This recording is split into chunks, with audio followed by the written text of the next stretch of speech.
the expiration expert here, and thanks for joining me. Today, I'm going to continue with part 2 of my 4-part Mortis series. Now remember, in part 1 last time, I covered pallor mortis, which means that today I'm going to proceed onto livor mortis. Just like most mortuary science terms, the term livor mortis also comes from Latin. Now, livor in Latin means bruise, and mortis means death. We learned that last time. So livor mortis is the bruise of death, and it's another one of the multitude of postmortem changes. Livor mortis is sometimes referred to as postmortem lividity or hypostasis or suggelation. What exactly is livor mortis? Well, simply put, it's the pooling of blood to the dependent portion of the body after death. And what I mean by the dependent portion is the portion that is at the lowest lying point.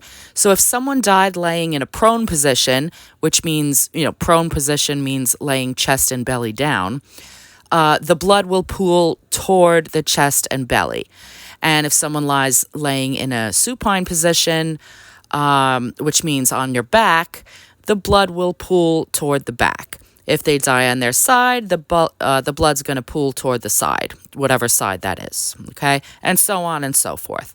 It's always pooling toward the lowest lying point. So homicide detectives know that if the purple-colored portion is not at the lowest lying point, the body was definitely flipped over or moved or, relocated to a new place or whatever. And the pooling of blood will appear as a purplish discoloration unless, of course, the cause of death or the COD was carbon monoxide poisoning, in which case the pooling will appear to be more red. Homicide detectives know the reddish color very well, very, very well. And they know what it means. It could be a gas leak, whether... or maybe someone enclosed themselves in their garage and, turned their car on, intentionally trying to gas themselves to death. That would be suicide, obviously. But in a general gas leak in a home or something to that effect, whether it was an accident or on purpose, is what the detectives will need to inquire about.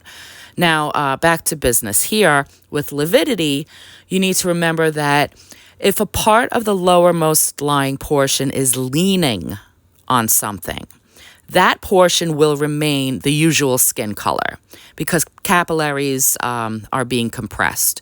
So here, this decedent died on his back while lying, on crumpled up bed sheets, and you can see the pattern there very clearly of the bed sheets.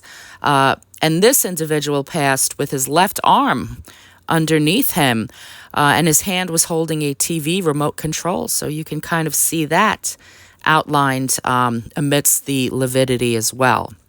Livor mortis starts within 20 to 30 minutes after expiration, but it's not actually visible to the naked eye until around 2 hours postmortem. The height of lividity comes at, between 8 and 12 hours after the decedent has passed. Now, you also have to remember that the times of this vary depending on the conditions. Blood always travels faster in warmer conditions and slower in colder conditions. So blood moves faster in the heat than the cold. So the height of lividity might take 8 hours in, like San Antonio, Texas.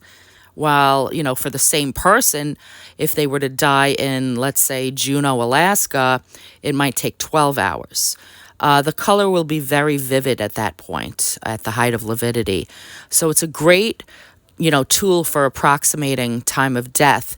Now, the reason livor mortis occurs is that when the heart stops functioning and it's no longer, agitating the blood throughout the body, the red blood cells, which are very, very heavy, sink through the serum by the action of good old-fashioned gravity. So that is lividity, livor mortis, and I'm so glad you joined me today, and I hope you come back next time when I'll focus on part 3, which will be algor mortis. Thank you. Take care.